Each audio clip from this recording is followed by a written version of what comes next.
வணக்கம் இனிய உறவுகளே! இசையால், கலையால் இணைந்த நட்புகளுக்கு உங்கள் அன்பன் இசையரசுவின் இனிய பணிவான வணக்கங்களையும், வாழ்த்துக்களையும் மகிழ்வோடு தெரிவித்து, நான் இன்னைக்கு ஒரு அற்புதமான பதிவ படிச்சேன். அத உங்ககிட்ட பகிர்ந்துக்கலாம்னு இருக்கேன்.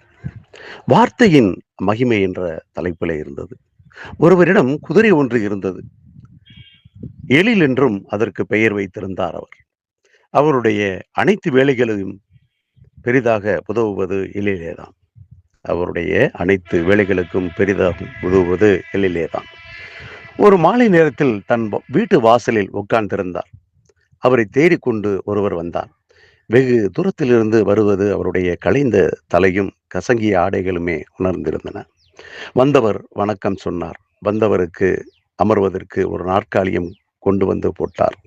அவர் உட்கார்ந்தவுடன், "சூடாக டீ குடிக்கிறீர்களா?" என்று கேட்டார் வந்தவர். அவசரமாக வேண்டாம் என்று சொன்னார். வந்தவரிடம், "சொல்லுங்கள், என்ன விஷயம்?" என்று விவசாயி கேட்க, "ஒன்றுமில்லை, நான் கோபி. முள்ளங்கரையிலிருந்து வருகிறேன். இது எனக்கு பழக்கமில்லாத பாதை. அதனால் வழியில் கண்ட்ரோல் பண்ண முடியாமல் நான் வந்த கார் பள்ளத்தில் விழுந்துருச்சு.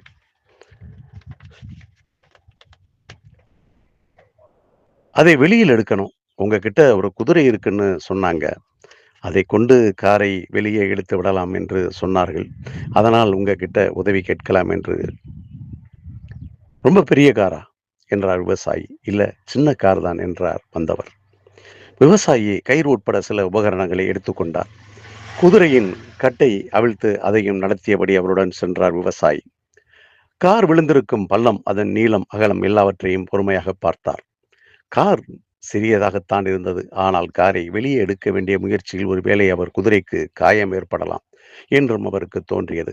விவசாயி ஒரு கயிற்றை காரில் கட்டி குதிரையோடு இழுப்பதற்கு தோதாக வைத்திருந்தார். கொஞ்ச நேரம் எதுவும் செய்யாமல் அப்படியே நின்று கொண்டிருந்தார். "எங்கடா பழனி, பாப்போம்" என்று சப்தமாக குரல் கொடுத்தார். குதிரை அசையாமல் அப்படியே நின்றது. "என்னடா கந்தா, இன்னும் இழுடா ராஜா சத்தமாக" என்று சொன்னார் விவசாயி. குதிரை துளிகூட நகரவே இல்லை. "டே முருகா, வேகமாக இழு" என்று உரத்த குரலில் சொன்னார். மீண்டும் குதிரை ஒரு இன்ச்சு கூட நகரவில்லை. "என் செல்லம், என் தங்கம், எழிலு, நீயும் சேர்ந்து இழுமா. என் செல்லம், இழுப்பா." அவ்வளவுதான். குதிரை கயிற்றை இழுக்க ஆரம்பித்தது. அடுத்த 5வது நிமிடமே கார் பள்ளத்திலிருந்து மேலே ஏறிவிட்டது. வெளியூர்காரரோ அந்த வெளியூர்காரரோ விவசாயிக்கு நன்றி சொன்னார். "ஐயா, உங்க குதிரைக்கு விதவிதமா பேர் வச்சு கூப்பிட்டீங்க" என்று கேட்க, "அதுதான் எனக்கு ஒன்றும் புரியல" என்று கேட்க, "ஐயா, என் எழிலுக்கு 2 கண்ணுமே தெரியாது.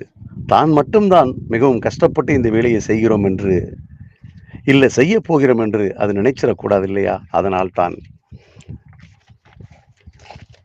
அது கூட இன்னும் 3 குதிரைகள் இருப்பது போன்று அதனை நம்ப வச்சேன்" என்றார். அதற்கு நம்பிக்கை வந்துருச்சு. சரசர காரை வெளியே இழுத்துருச்சு. அன்பான வார்த்தைகளை சொல்வதற்கு நாம் காசு, பணம் எதுவும் செலவழிக்க தேவையில்லை. ஆனால் அவை சம்பாதித்து கொடுப்பவையோ மிகவும் ஏராளம்.